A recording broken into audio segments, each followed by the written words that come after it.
कि हम मणिपुर इसलिए आए हैं कि हम मणिपुर के अपने भाई और बहनों का आंसू पोंछना चाहते हैं।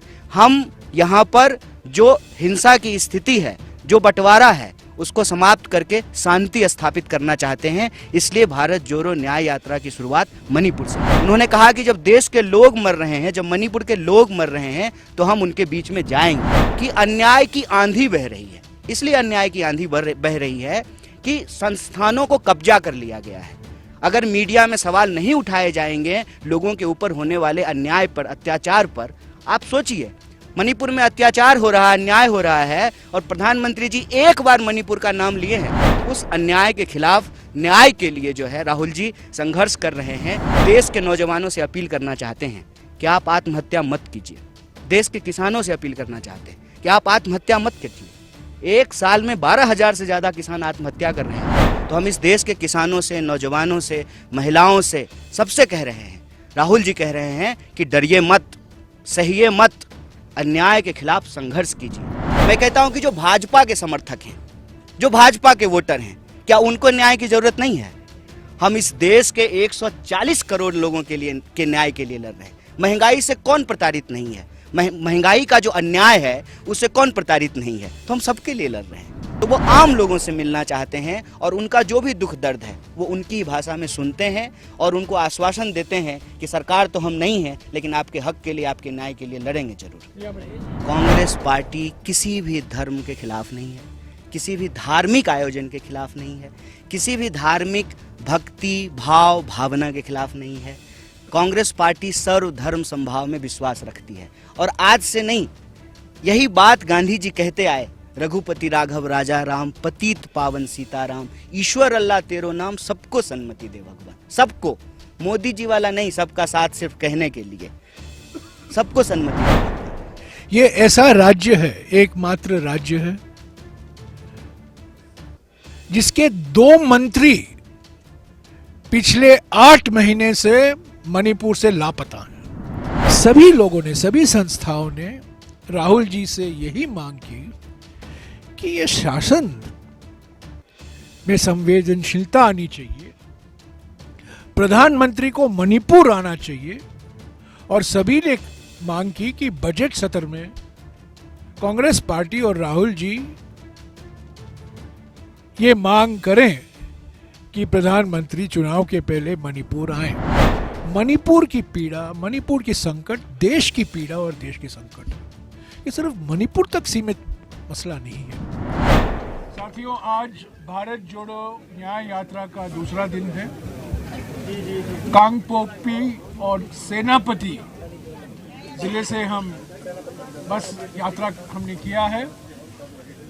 दूसरे दिन के दोपहर को हमारे युवा नेता जो NSUI इंचार्ज हैं कन्हैया कुमार जी आपको संबोधित करेंगे भारत जोड़ो न्याय यात्रा के बारे में। कन्हैया कुमार जी। साथियों, सबसे पहले तो मैं आप सबका AICC की तरफ से, भारतीय राष्ट्रीय कांग्रेस की तरफ से हार्दिक स्वागत करता हूं और आपको धन्यवाद करता हूं कि मैं आप सबका AICC की तरफ से और भारतीय राष्ट्रीय कांग्रेस की तरफ से हार्दिक स्वागत करता हूं। आपको धन्यवाद करता हूं कि आप लोग देश के अलग अलग कोने से, खास करके दिल्ली से चल करके बहुत सारे मीडिया के साथी आए हैं, इलेक्ट्रॉनिक मीडिया के, प्रिंट मीडिया के, सबका बहुत स्वागत है। जैसा कि जयराम जी ने कहा कि हमारी भारत जोड़ो न्याय यात्रा शुरू हो चुकी है। कल मकर संक्रांति के मौके पे इसकी शुरुआत हुई और राहुल जी ने जो वॉर मेमोरियल है वहाँ पे शहीदों को श्रद्धांजलि देते हुए, श्रद्धासुमन अर्पित करते हुए इस यात्रा को शुरू किया। और आज हमारा यात्रा का दूसरा दिन है और मणिपुर से हम लोग अब नागालैंड की तरफ बढ़ रहे हैं। तो बहुत सारे लोगों के मन में 3 सवाल आ रहे हैं। पहला कि भारत जोड़ो यात्रा क्यों कर रहे हैं, दूसरा भारत जोड़ो न्याय यात्रा मणिपुर से क्यों शुरू किया जा रहा है, और तीसरा कि भारत जोड़ो न्याय यात्रा से हम क्या हासिल करना चाहते हैं। इस तीनों सवाल का हम अलग अलग जवाब देंगे, लेकिन इस पूरी यात्रा के संबंध में हम एक बात आप सबसे कहना चाहते हैं। जब देश में बह रही हो अन्याय की आंधी, तो न्याय के लिए लड़ रहे हैं राहुल गांधी। ये इस यात्रा का मूल भाव है और इसी में सारी बात जो है वो निहित है। जैसा कि आप सब जानते हैं कि ये यात्रा मणिपुर से इसलिए शुरू की गई है, 8 महीने हो गए हैं और मणिपुर में आप सबको ये अनुभव हुआ होगा, ये कांग्रेस पार्टी का दुष्प्रचार नहीं है, हकीकत है कि इम्फाल के ड्राइवर जो हैं वो आपको कानकोपी नहीं आ रहे हैं, कानकोपी के ड्राइवर जो हैं वो इम्फाल नहीं जा रहे हैं। ये कांग्रेस पार्टी नहीं बोल रही है। कांग्रेस पार्टी जब पार्लियामेंट में इस सवाल को उठा रही थी कि प्रधानमंत्री जी को मणिपुर पे जवाब देना चाहिए, देश के गृह मंत्री को इस मणिपुर के हालात पे जवाब देना चाहिए, तो आप देखिए कि किस तरीके से विपक्ष को बदनाम किया गया। तो राहुल जी उस वक्त आए और राहुल जी देश के प्रधानमंत्री नहीं थे, भी वो उस हालत में सुरक्षा का तमाम हवाला देते हुए उनको रोकने का प्रयास किया गया। उन्होंने कहा कि जब देश के लोग मर रहे हैं, जब मणिपुर के लोग मर रहे हैं, तो हम उनके बीच में जाएंगे। इसीलिए कल भी उन्होंने कहा कि हम मणिपुर इसलिए आए हैं कि हम मणिपुर के अपने भाई और बहनों का आंसू पोंछना चाहते हैं। हम यहाँ पर जो हिंसा की स्थिति है, जो बंटवारा है, उसको समाप्त करके शांति स्थापित करना चाहते हैं। इसलिए भारत जोड़ो न्याय यात्रा की शुरुआत मणिपुर से की गई है। दूसरी बात कि बहुत सारे लोग कह रहे हैं कि न्याय की जरूरत आज पड़ी है। नहीं, न्याय की जरूरत हमेशा से है, इसीलिए न्याय की बात हमारे संविधान की प्रस्तावना में कही गई है। लेकिन जैसा हमने आपको कहा कि अन्याय की आंधी बह रही है, इसलिए अन्याय की आंधी बह रही है कि संस्थानों को कब्जा कर लिया गया है। अगर मीडिया में सवाल नहीं उठाए जाएंगे लोगों के ऊपर होने वाले अन्याय पर, अत्याचार पर, आप सोचिए मणिपुर में अत्याचार हो रहा है, अन्याय हो रहा है और प्रधानमंत्री जी एक बार मणिपुर का नाम लिए हैं। आप देखिए कि रोज जिस तरीके से इंस्टीट्यूशन आज की तारीख में न्याय डिलीवर करने में अक्षम होते जा रहे हैं, ऐसी परिस्थिति में न्याय की आवाज को बुलंद करना जरूरी है अन्याय के खिलाफ। और खास करके इस देश के भीतर जो आम आवाम है, विद्यार्थी हैं, नौजवान हैं, किसान हैं, महिलाएं हैं, मजदूर हैं, गरीब लोग हैं, जो भी साधारण व्यक्ति इस समाज में, देश में रहने वाले हैं, उनके साथ किसी भी प्रकार का जो अन्याय होता है, चाहे वो सामाजिक हो, आर्थिक हो, राजनीतिक हो, उस अन्याय के खिलाफ न्याय के लिए जो है राहुल जी संघर्ष कर रहे हैं। और यही हम आप सबके माध्यम से देश के नौजवानों से अपील करना चाहते हैं कि आप आत्महत्या मत कीजिए। देश के किसानों से अपील करना चाहते हैं कि आप आत्महत्या मत कीजिए। एक साल में 12,000 से ज़्यादा किसान आत्महत्या कर रहे हों। सरकारी आंकड़ा बताता है कि 1 घंटे से कम समय में, मतलब लगभग रोज 24 नौजवान हमारे देश में आत्महत्या कर रहे हैं, रोज 24। ये प्रेस कॉन्फ्रेंस अगर 1 घंटा चलेगा तो इस दौरान जो है एक नौजवान आत्महत्या कर चुका होगा। तो हम इस देश के किसानों से, नौजवानों से, महिलाओं से, सबसे कह रहे हैं, राहुल जी कह रहे हैं कि डरिए मत, सहिए मत, अन्याय के खिलाफ संघर्ष कीजिए। और यह जो भारत जोड़ो न्याय यात्रा है, इसमें आप भी न्याय योद्धा बन करके, मैं कहता हूं कि इस देश के आम आवाम को अपना स्वर्णिम इतिहास याद करने की जरूरत है। 23 साल की उम्र में भगत सिंह अगर फांसी के फंदे पे झूल सकते हैं देश की आज़ादी के लिए और लोगों के हक के लिए, अधिकार के लिए, न्याय के लिए, तो हमको भी अपने संघर्ष के लिए, अपने न्याय के लिए संघर्ष करना पड़ेगा। जैसे स्वतंत्रता सेनानी होते थे, उसी तरीके से संविधान को बचाने के लिए संविधान सेनानियों की जरूरत है। आप न्याय योद्धा बन करके अन्याय के खिलाफ इस भारत जोड़ो न्याय यात्रा में शामिल होइए। और यह जो न्याय यात्रा है, भारत जोड़ो न्याय यात्रा, ये न्याय के लिए है, आम लोगों के लिए। स्वाभाविक रूप से कई सारे लोग यह प्रश्न पूछ रहे हैं कि इसका चुनाव से संबंध है कि नहीं है। भारतीय राष्ट्रीय कांग्रेस इस देश की सबसे पुरानी पार्टी है, एक राजनीतिक पार्टी है। तो स्वाभाविक रूप से जब राजनीतिक पार्टी कोई कार्यक्रम करती है उसमें राजनीति होता है, लेकिन राजनीति का मतलब सिर्फ चुनाव नहीं होता है। 1947 से पहले भी इस देश में राजनीति हो रहा था, लेकिन चुनाव नहीं हो रहे थे। चुनाव अगर होते थे तो राजे राजवारों के चुनाव होते थे और उन्हीं को वोट देने का अधिकार होता था। इसीलिए हर चीज को सिर्फ चुनावी चश्मे से नहीं देखना है। यह जो राहुल जी की तपस्या है, यह तपस्या इसलिए है कि अन्याय जब देश में हो रहा हो और चुप्पी साध लिया हो लोगों ने, संस्थाएं जब न्याय डिलीवर ना कर रही हो, उसमें वो न्याय की मुखर आवाज बन करके संघर्ष कर रहे हैं। तो आप सबके माध्यम से देश के नौजवानों, किसानों, तमाम आम आवाम को यह आग्रह करते हैं कि आप भी न्याय योद्धा बन करके इस न्याय यात्रा में शामिल होइए। यह यात्रा आने वाले दिनों में विभिन्न राज्यों से गुजरते हुए मुंबई पहुंच रही है। और मुंबई तक हम इस यात्रा को इसलिए लेकर के जा रहे हैं कि भारतीय राष्ट्रीय कांग्रेस की स्थापना मुंबई में हुई थी। इस देश को आज़ादी दिलाया है भारतीय राष्ट्रीय कांग्रेस ने। इस देश के संविधान को, लोकतंत्र को, अन्याय के खिलाफ न्याय की स्थापना को कांग्रेस पार्टी लेकर के चलेगी। इसी उद्देश्य के साथ यह यात्रा चल रही है। आप सब भी बड़ी दूर से आए हैं, तमाम कनेक्टिविटी की इशूज को झेल करके आए हैं, तमाम तरह के प्रॉब्लम आपको हो रहे होंगे, लेकिन आप सब आए हैं, इस यात्रा में शामिल हुए हैं। इसलिए हम पार्टी की तरफ से आपको बहुत बहुत आभार व्यक्त करते हैं, आपको धन्यवाद कहते हैं। शुक्रिया कन्हैया जी। हाँ, सवाल। हाँ जी, आपने कहा कि आपको चुप करा दिया। कि ब्रिटेन में जब हम अंग्रेजों के शासन में नहीं थे तो हम चुनाव राजनीति नहीं करते थे, लेकिन 1947 के बाद तो ये देश आज़ाद हो गया है और एक चुनी हुई सरकार देश चला रही है। ऐसे में चुनाव राजनीति को इससे क्यों अलग रख रहे हैं आप? देखिए, चुनावी राजनीति से अलग इसलिए रख रहे हैं ना कि जब भी कोई पॉलिटिकल पार्टी कोई पॉलिटिकल एक्टिविटी करती है ना, तो सिर्फ यही सवाल पूछा जाता है कि कितना सीट जीतेंगे, कितना वोट आएगा। सवाल सीट और वोट का नहीं है। जीते हुए हैं ना प्रधानमंत्री, तो 2 बार जीते हैं ना, क्यों नहीं आ जाते हैं मणिपुर? सब कुछ है ना उनके पास, क्या नहीं है? 8,500 करोड़ का विमान है, 15 करोड़ की कार है, 10 लाख का सूट है, सब कुछ है ना उनके पास। एसपीजी कमांडो है, क्यों नहीं आते हैं मणिपुर? क्यों नहीं आ रहे हैं गृह मंत्री? 5 राज्यों का चुनाव हुआ था। 5 राज्य के चुनाव में एक चुनाव जो है वो नॉर्थ ईस्ट में भी हो रहा था, पूर्वोत्तर के राज्य में भी हो रहा था। आए थे प्रधानमंत्री, चुने हुए प्रधानमंत्री है ना, 303 सीट है ना।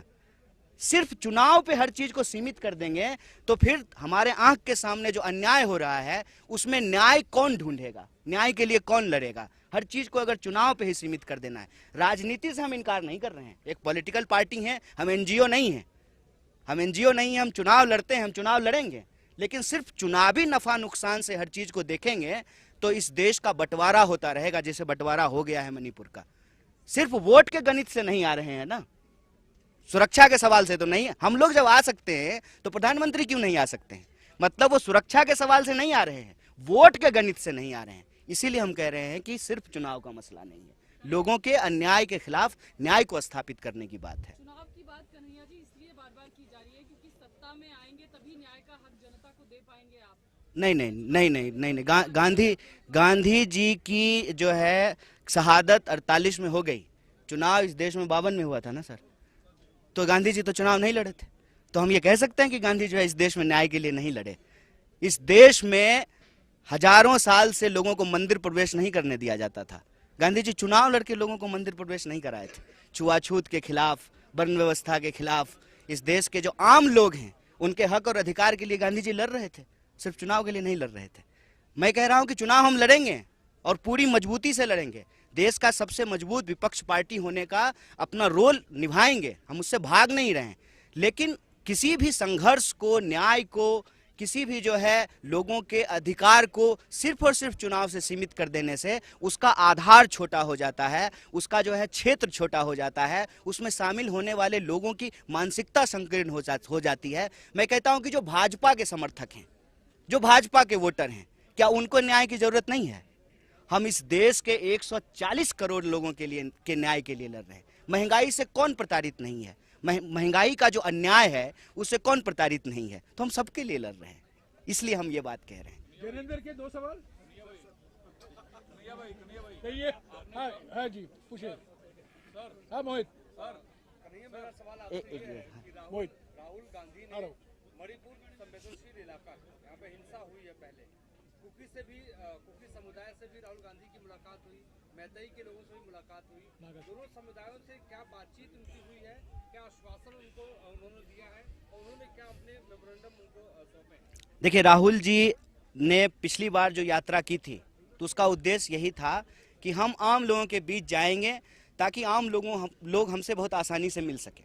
इस बार भी जब वो यात्रा कर रहे हैं तो इसी उद्देश्य को लेकर के चल रहे हैं कि सब लोग उनसे मिल सकें। यहाँ पर वो मैती समुदाय के लोगों से मिले, नागा समुदाय के लोगों से मिले, गोरखा समुदाय के लोगों से मिले, नागा समुदाय के लोगों से मिले और उन लोगों से भी मिले जो भारत के दूसरे इलाकों से आकर के यहाँ काम करते हैं, धंधा करते हैं, नौकरी करते हैं, दुकान चलाते हैं, सबसे मिल रहे हैं। विद्यार्थियों से मिले, महिलाओं से मिले।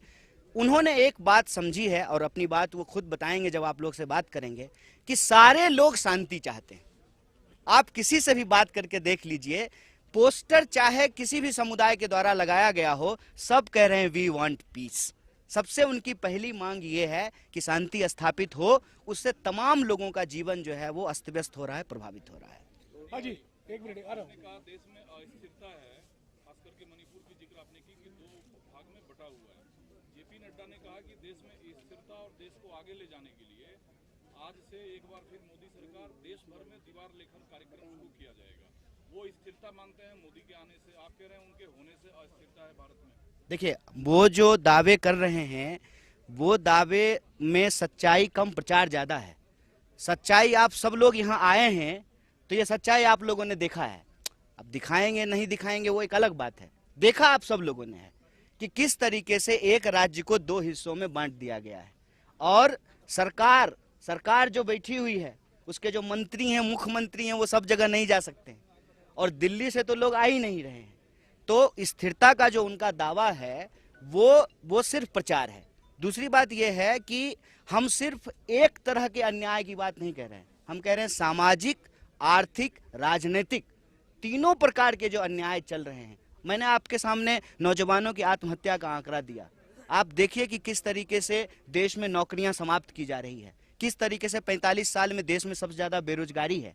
तो जो रोजगार का सवाल है, महंगाई का सवाल है, जो किसानों की आत्महत्या का सवाल है, महिलाओं के ऊपर होने वाले अत्याचार का सवाल है, जिस तरीके से सरकारी संस्थान को समाप्त किया जा रहा है या अपने दोस्तों के हाथ होने पौने दामों में बेचा जा रहा है, जिस तरीके से एक तरफ दावा करते हैं कि हमारी इकोनॉमी 3.5 ट्रिलियन की हो गई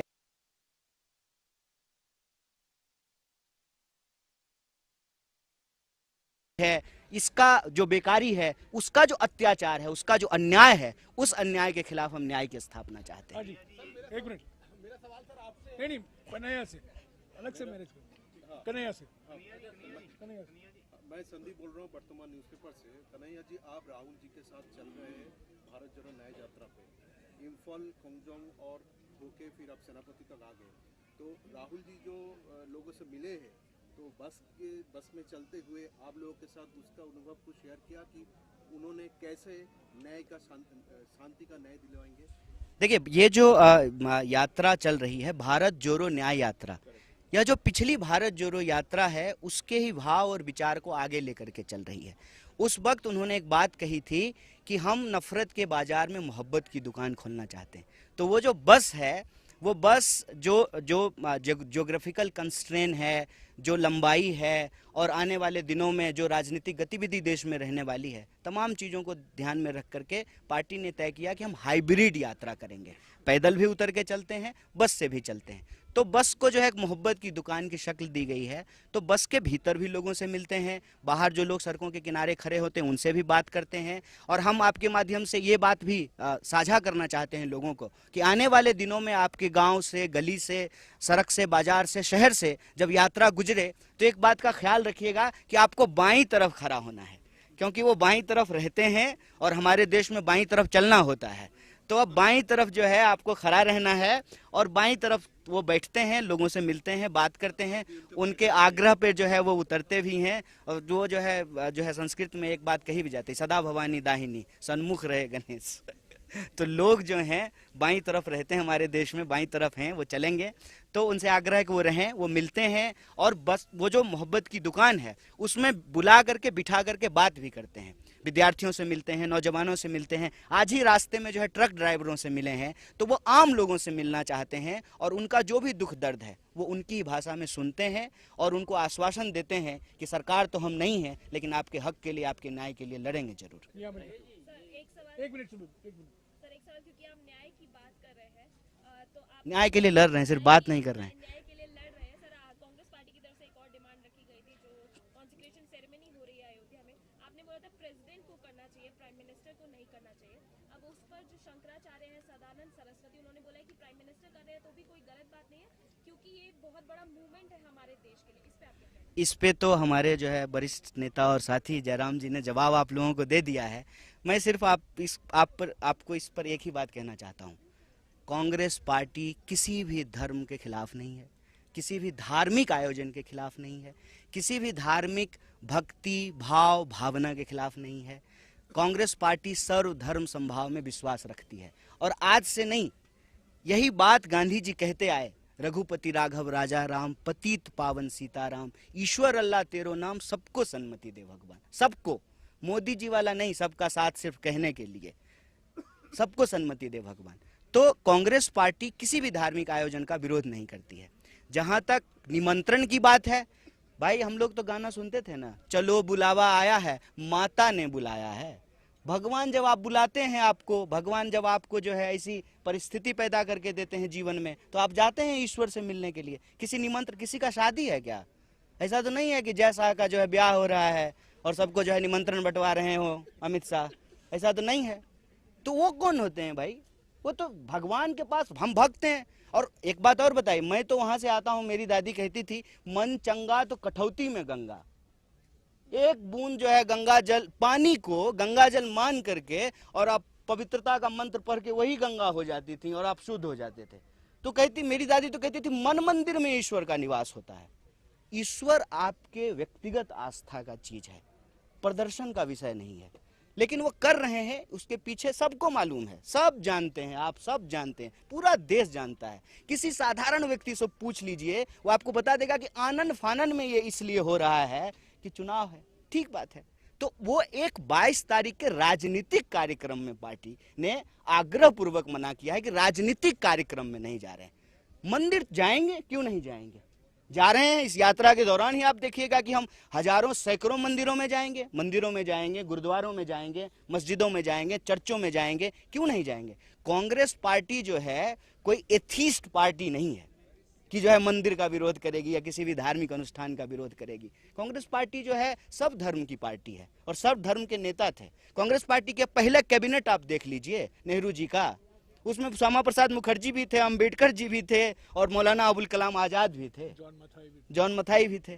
कांग्रेस पार्टी ने किसी भी धर्म को अलग नहीं किया। इसीलिए मैं आपको बता देता हूं, सिर्फ कांग्रेस पार्टी भारत जोड़ो न्याय यात्रा कर सकती है, क्योंकि कांग्रेस पार्टी सबकी पार्टी है, कोई दूसरी पार्टी नहीं कर सकती है। हम इम्फाल से यात्रा शुरू किए हैं और यहाँ जो है सेनापति तक आ गए हैं, हम आ गए हैं और कोई कंकड़ भी हमारे ऊपर नहीं फेंका है, क्योंकि ये कांग्रेस पार्टी है।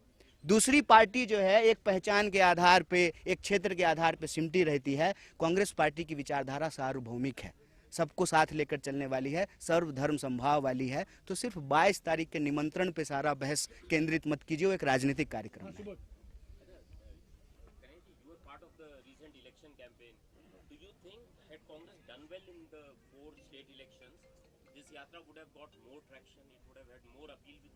That I already answered कि both of the yatra, whether it is Bharat Jodo Yatra or the Bharat Jodo Nyay Yatra, its purpose just not electoral.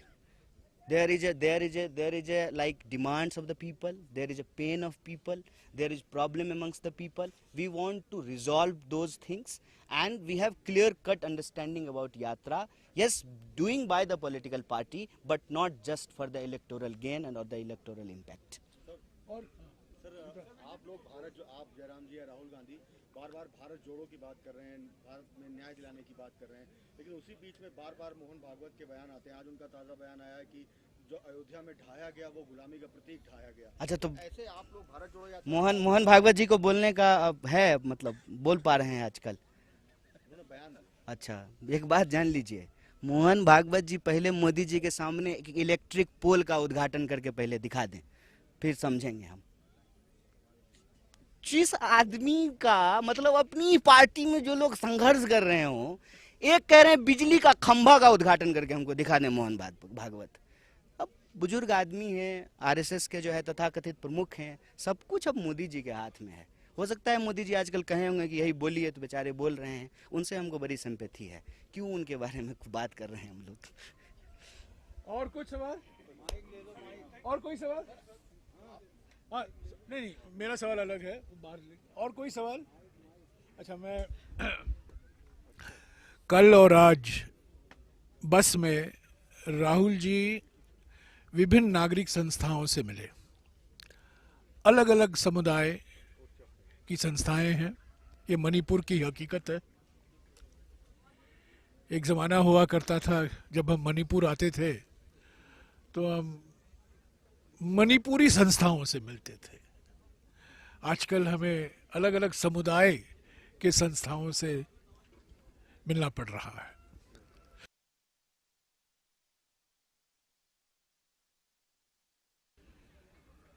सभी लोगों ने एक मेमोरेंडम पेश किया राहुल जी को। सभी ने कहा, ये मांग की कि मणिपुर में एक संवेदनशील, पारदर्शी, जवाबदेही और सशक्त शासन की जरूरत है। ये ऐसा राज्य है, एकमात्र राज्य है जिसके 2 मंत्री पिछले 8 महीने से मणिपुर से लापता हैं। वो ऑनलाइन काम कर रहे हैं, डिजिटल इंडिया को और ऊंचे बढ़ा रहे हैं।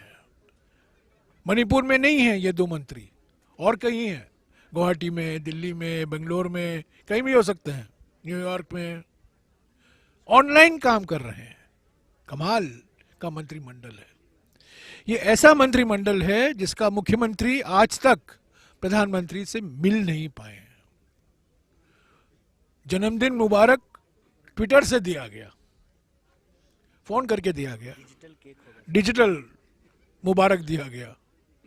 यहाँ के राजनीतिक पार्टियां, अलग अलग पार्टियां हैं यहाँ करीब 14-15 पार्टियां हैं। उनसे 8 महीने से वो लगातार मांग कर रहे हैं प्रधानमंत्री से, हम आपसे मिलना चाहते हैं, ये दस्तावेज पेश करना चाहते हैं। उनको अभी तक बैठक का मौका नहीं मिला है। मणिपुर में यहाँ की जो महाराजा का परिवार हुआ करता था, उसी का एक सदस्य राज्यसभा का बीजेपी सांसद है, वो प्रधानमंत्री से नहीं मिल पाए हैं।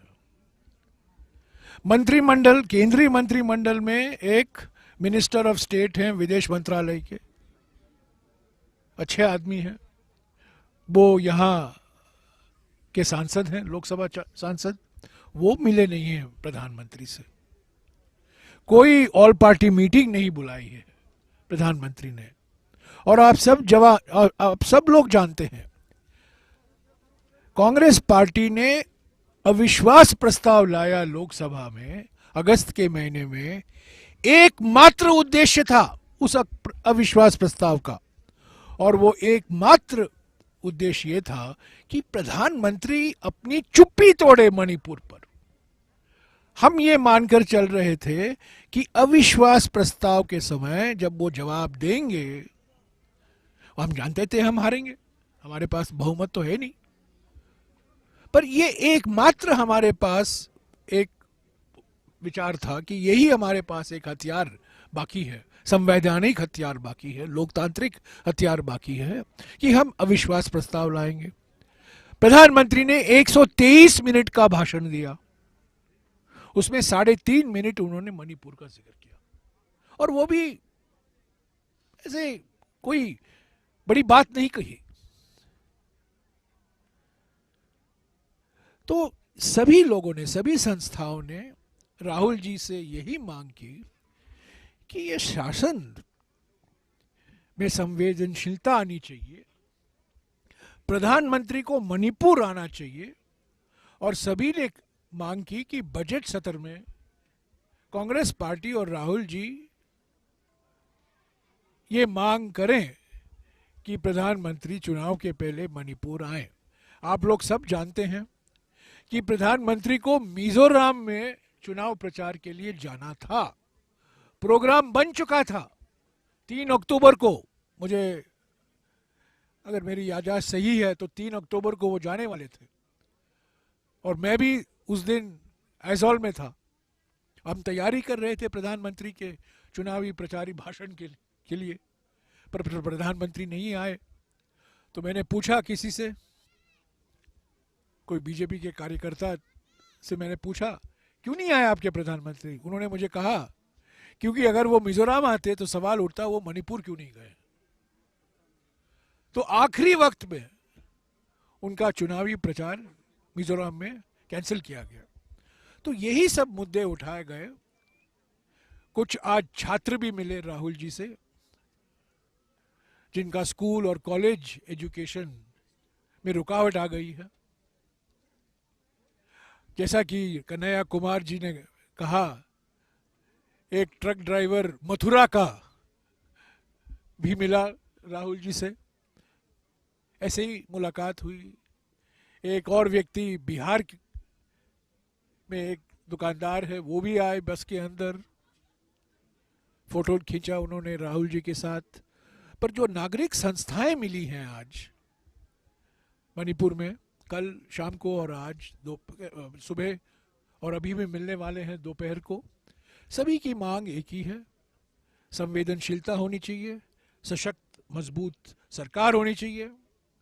जो रिलीफ कैंप के लोग भी आकर मिले थे राहुल जी से, उन्होंने भी कहा कि जो राहत हमें मिलना चाहिए वो अभी तक हमें उपलब्ध नहीं हो पाया है। वादे बहुत किए गए हैं पर वो पूरा नहीं हो पाया है। और सभी ने कहा कि राहुल जी को कि आप एक बार पहले भी आ चुके हैं, अभी भी आए हैं, आपका स्वागत है। हम पहचानते हैं कि आप हमारी दर्द और पीड़ा को महसूस करते हैं, क्योंकि बार बार राहुल जी ने जो कहा है और मैंने भी दोहराया है और कन्हैया जी ने भी कहा है, मणिपुर की पीड़ा, मणिपुर की संकट देश की पीड़ा और देश की संकट है। ये सिर्फ मणिपुर तक सीमित मसला नहीं है। ये बंटवारे की राजनीति जो की गई है, ध्रुवीकरण की राजनीति जो की गई है, समाज को बांटने की राजनीति जो विश्वास रखती है आरएसएस और बीजेपी, उसी का नतीजा हम देख रहे हैं। फरवरी 2022 में मैं इम्फाल में 1 महीने तक रुका था जब चुनाव चल रहा था। भारतीय जनता पार्टी को 2/3 बहुमत मिली, 2/3 अभूतपूर्व जनादेश मिला उनको। और देखिए 1 साल के अंदर वो जनादेश क्या हुआ। 3 मई से आप देख रहे हैं मणिपुर में जो सामाजिक सद्भावना दिखाई दे रहा था वो बिगड़ गई है। लाखों लोग, परिवार विस्थापित हो चुके हैं। 300 से भी ऊपर लोग मारे गए हैं। तो इस वातावरण में भारत जोड़ो न्याय यात्रा का आना, सभी समुदाय के लोगों ने इसका स्वागत किया है कल और आज सुबह। और राहुल जी ने एक ही बात कही। राहुल जी यात्रा के समय बोलते कम और सुनते ज्यादा, ये उनकी विशेषता है। उन्होंने ज्यादा कुछ कहा नहीं, वो सुने और उन्होंने कहा कि जो मांगे रखी गई हैं उनके सामने, जरूर उस पर कांग्रेस पार्टी विचार करेगी। अगर हम सत्ता में हैं या सत्ता में नहीं है, एक पॉलिटिकल पार्टी होने के नाते हमारा कर्तव्य बनता है